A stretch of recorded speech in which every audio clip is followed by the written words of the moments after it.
শব্দ যেখানে শেষ হয়, সুরের সেখানে আরম্ভ। সারাদিন পরিশ্রম করে শব্দ তার ক্লান্ত শরীর আছড়ে ফেলে তীর ভূমিতে।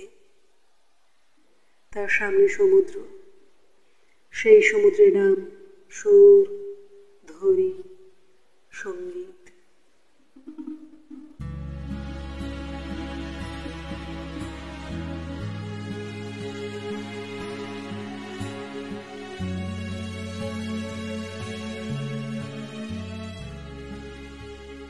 আমার মনে পড়ছে আমার নিজের জীবনের এক শোকের প্রহর।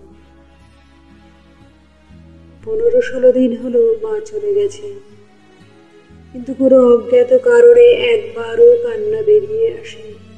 বুকে একটা পাথর সহজভাবেই চলাফেরা করছি, নানা সমাচার মেনে ক্রিয়াকর্ম করছি, আর পাথরটা চেপে বসছে। চারপাশে যারা ছিল তারা ভাবছে, এমনকি বলছে আমি খুব শক্ত আছি। প্রশংসার্থেই বলছে, এটা কি খুব কৃতিত্বের ব্যাপার, কাঁদতে না পারা। প্রেমের মতো শোক যখন আসে জীবনে, তখন নতুন কিছু জানা যায়। রাতে শুতে গেলে দম আটকে ধরে, উঠে বাইরে বারান্দায় বসে থাকি। সন্ধ্যাবেলায় এক বন্ধু এলপি রেকর্ড চালানো তার ঘরে, উপরে বিলায়েত খানের নাম। রেকর্ড ঘুরছে ধীরে ধীরে। দোতলা ঘরের জানালা দিয়ে নারকেল গাছের পাতা, আকাশ আর তারা। নারকেল গাছের পাতা একটু একটু দুলছে হাওয়ায়, আকাশও দুলছে, তারারা দুলছে না তো। তারের উপর এক এক লম্বা লম্বা বীরের ধীর বিদ্যুৎ চলে যাচ্ছে বুক ফালাফালা করে। আর আবার পাথর গলে হু হু করে জল বেরিয়ে আসছে চোখ দিয়ে। আমার মাতৃতর্পণের গঙ্গা জল। খাঁ সাহেবের সেই দরবারি কারারা। বিলায়েত খাঁ বলেছেন, দরবারি কারারা হলো রাজার চোখের জল। কিন্তু নির্জনের এই অশ্রুপাত শুধু রাজার কেন হবে খাঁ সাহেব?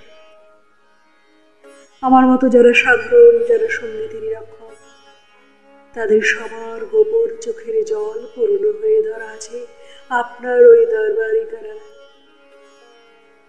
যেভাবে তৃষ্ণার্ত হরিণ যায় সরোবরে, জল তার পিপাসা নিবারণ করে, কিন্তু সে জানে না জলের উপাদান কি। লম্বা দৌড়ের পর থেমে দাঁড়িয়ে যেভাবে নিঃশ্বাস নেয় ঘোড়া, অথচ জানতে পারে না কি দিয়ে তৈরি বাতাস, সেইভাবেই বিলায়েত খাঁ সাহেবের সঙ্গীত আমরা ভালোবেসেছি, ব্যাকরণ না জেনে। শক্তি চট্টোপাধ্যায় লিখেছিলেন, একবার তুমি ভালোবাসতে চেষ্টা করো, দেখবে এই নদীর ভেতর মাছের বুক থেকে পাথর ঝরে পড়ছে। একটা শোনা গল্প বলি। সামনের সারিতে বসে এক সুন্দরী তার মেকআপ সারিয়ে দিচ্ছিলেন। সে তার হাতে বিলায়েত তা দেখে বলে উঠলেন, কারও বেশি মহড়া, আপনার না এই সঙ্গীতে? বলে নিজের সেতারকে দেখালেন। সত্যির কবিতায় আছে, কে বেশি সুন্দর, চাঁদ তুমি না ওই চাঁদের নিচে পাগল তোমার চেয়ে থাকা? কোথায় যে এক দুর্দান্ত পাগলও ছিলেন বিলায়েত খাঁ সাহেব। বিলায়েত সমগ্র প্রেক্ষাগৃহকে খেপিয়ে তোলেন। তার এক একটি আঘাত করছে, এক একটি দীর্ঘতর মিট টানছে। অহরহ সক্ষর বিদ্যুৎ খেলে যাচ্ছে, আর বসন্ত ক্ষত লাঞ্ছিত কঠোর মুখের উপর এসে পড়ছে উল্লাস দলের ছাদ। যখন তিনি বাজান, চোখ বন্ধ করার অবকাশ নেই। চোখ খুলে ওর এই স্বস্তি তীব্র থেকে তীব্রতর হয়ে ওঠা এক আনন্দ চলেছে এই শিখরের দিকে, কিন্তু শিখর এসে পৌঁছচ্ছে না। একে বলা যায় আগুন। যত ছোটই হোক বাজনা, যত অল্প সময়েরই হয় এই অনুভূতি।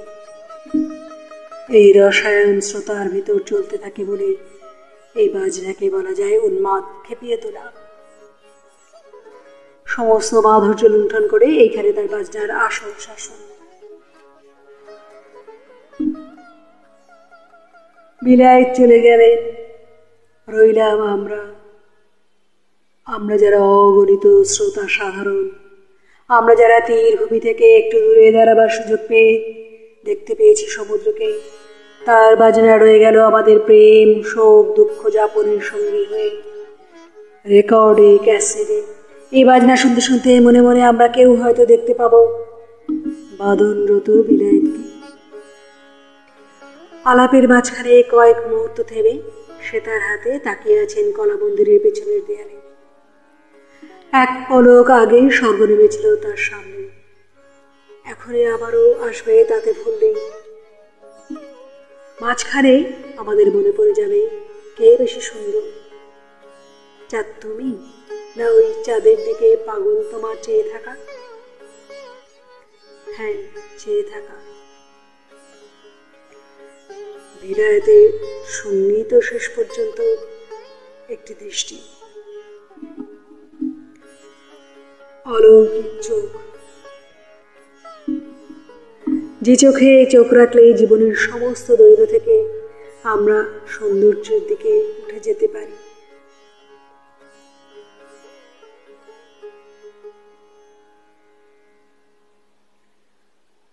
তরঙ্গ যায় তরঙ্গ ফিরে আসে, গান বেঁধে দাও নিঃশ্বাসে নিঃশ্বাসে। ঘাস খুঁজে এনে কি উপায়ে মরুভূমি ঢেকে দিতে হয় তাই শিখিয়েছ তুমি। তেপান্তরে রোদ্দুরে রোদ্দুরে সারাদিন ধরে বালির রাস্তা খুঁড়ে কি করে জাগাবো পুষ্করিণীর জল। তুমি মনে মনে বলে গেছো অবিরল, তুমি কি একলা, তুমি কি সঙ্গী চাও?